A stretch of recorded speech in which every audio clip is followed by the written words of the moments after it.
By the late 70s, Bobby Allison's brother Donnie had also made a name for himself on the Winston Cup Tour.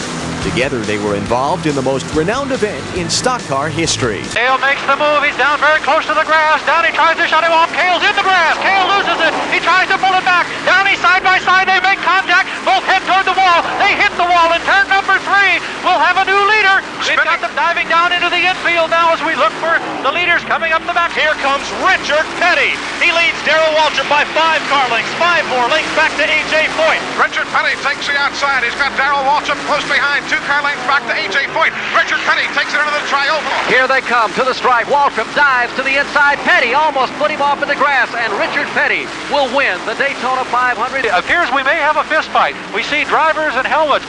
Safety officials trying to jump in there and separate them as tempers have really flared after this amazing incident on the final lap coming into turn number 3.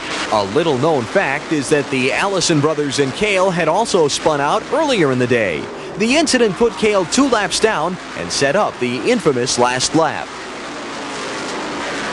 Donnie had a strong car that day, but twice caution came out and I passed him down the back stretch and beat him back to start-finish line, made my lap up. Well, I had him set up to do the same thing on the last lap to win the race. I knew I could do it because I had already done it twice. I knew Cale was going to try to pass me. There was no question about that. And but I knew that he wasn't going to get under me before I got to turn 3. Coming down the back stretch, when I pulled down to go by him on the inside, he just used up all the racetrack, and before I got all the way by him, he had pushed me all the way off into the what was mud on the infield, and the car just turned and came back on the racetrack and got into him. You know, I would have rather finished second than both of us end up in the wall, getting maybe one of us getting hurt or something. But I had no control over the car. Everybody thinks that I ran Cale off in the infield. I did not run Cale off in the infield. It's proven on the tape that we showed it, the NASCAR showed it, the appeal and everything like that. He ran the back of me first. And when he got me, so I lifted, and then we hit in the door, and he went out in the infield, and he come back and we hit again. He went out in the infield, and at that particular time, he was out of control.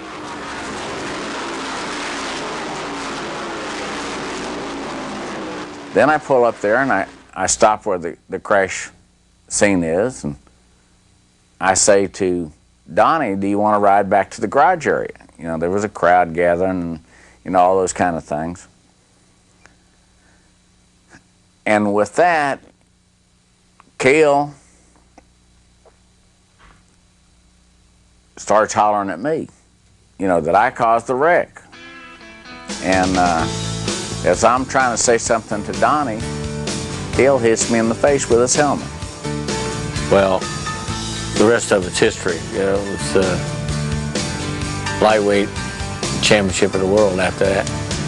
And I think the people in the country said, well, these boys are real people, and you know, they do real things, and I think it made a lot of fans for the sport. I think it's one of the biggest things that ever happened to the sport. Got people's attention. To the inside, Petty almost put him off in the grass, and Richard Petty will win the Daytona 500. The Petty crew jumping up and down on pit road. Congrats.